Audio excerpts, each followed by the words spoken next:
Welcome to Hart, a show where we talk about video games, animes, and movies, young and old. And today we're going to be talking about my personal anime of the year, Frieren Beyond Journey's End. I may be pronouncing her name wrong, but it's pretty close, I think. In this anime, we follow an elven mage called Frieren, former party member of the Adventurers who defeated the Demon King and restored harmony to the world after a 10-year-long quest. So that's basically where we start, is them at the end going, now we've saved the world. What do we do now? This party consists of Frieren, Himmel, who's a human hero, Eisen, a dwarven warrior, and another human who is a priest named Hyder. I don't know if I pronounced any of those right, but we're just going to keep rolling. So the group decides before they part that they want to see this meteor shower that only happens every 50 years, and they happen to be in the capital when it happens. So they all agree, they watch this meteor shower, and then before they part ways, they decide we're going to return here in 50 years and watch the meteor shower again because one of the characters has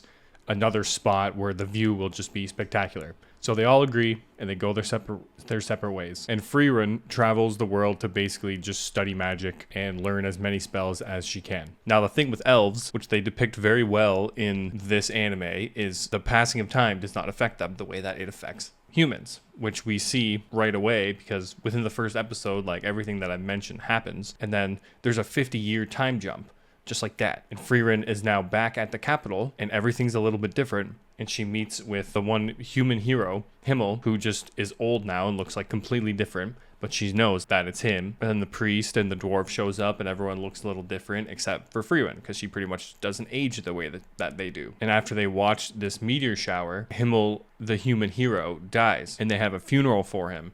And at the funeral, Frieren, who basically up until this point, this is all like within the first episode, Frieren is pretty upset and she feels extreme like guilt and just remorse for not getting to know him better because to her this 10-year adventure that they went on was just a mere 10 years. Like it was just a little side quest in her journey to learn as much magic as she can. So she didn't get to know all the people in her party that well because she's just like, well, I'll just see them again whenever.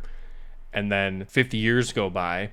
She comes back and one of them immediately dies and she just feels like such guilt for not getting to know them better. And that moment is a huge motivation for like the rest of the story basically. That event is kind of the reason why Frieren does what she does throughout the remainder of the story. Like a lot of people praise the action in this anime and like the action and it's true. The action is amazing. When the action happens, 10 out of 10. Shit is awesome. But the development from Frieren, like from this moment to where it ends, like to where season 1 ends, is just beautiful. She still is like a cold, she doesn't really understand emotions or human emotions. She doesn't know how to show them or to really understand them. But as the anime goes on, she very clearly does. But she just has her own ways of showing that. And it really is such a beautiful thing to see her transformation of understanding humans. And I don't know, just the way she goes about it it's just so cute and so like relatable. After Himmel, the hero, dies, she goes to the rest of her party members. She visits them in their respective towns and she's basically like, what can I do for you guys before you die? Like I will do anything. I will stay for as long as I can and I'll help you out because she couldn't do that for him. So she's going to do it for them, which basically leads her to adopting but she ends up getting an apprentice, which she says that she'll never do. But then simultaneously, as she's taking on this apprentice, she gets an invitation to go to a spot where she can basically see the soul of Himmel again and give her and basically be more upfront and give like a proper goodbye. So this is where her new journey starts, and she basically has to retrace the steps of her original journey, her original 10-year journey with the priest and the dwarf and Himmel. So she has to retrace these steps, and so throughout the anime, like she basically builds her own party as the anime continues of just another, like she gets an apprentice, and then she gets another dwarven type person or someone who is at least trained by dwarves to be more of like the muscle, and then she basically has to go and retrace her steps of her old mission. And as she's doing that, you're getting flashbacks from the first time she was in this area, how her and her original party reacted, into how she's changed and how she's reacting to things like differently. I know, like an example is she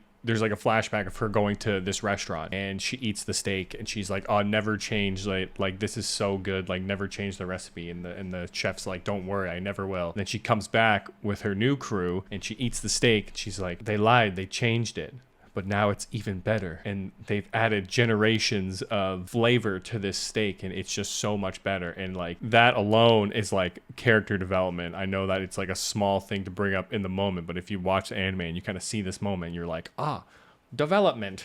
So she's just like this weirdly relatable character, and she's so powerful and so about like learning magic and stuff, but then she just can't wake up. Like she sleeps and she just sleeps for hours and hours and hours. And her apprentice basically has to wake her up and like feed her and brush her hair like to get her to wake up to do stuff, because time is different for her. So she'll just sleep for so long. Maybe she'll stay in a town for a couple years because I got time. Her apprentice is like, no, I'm a human, we don't have that much time, we gotta go. So that's something to kind of keep in mind, is that the anime takes place over like this long weird period of time, because Frieren just experiences time differently. So like I said, she will spend a time in a single town of like 2 years, but in the anime it's a part of an episode. But that's just because she's like, we got stuff to do, like we can stay here. Or like they have to they have to stay in a town for the winter, and then by the end of the episode the winter's over and they're moving on, and it's like that was like 6 months or something like that, so yeah. So the story's really good. Like all the characters that you meet, I just love all the development with like every character you meet.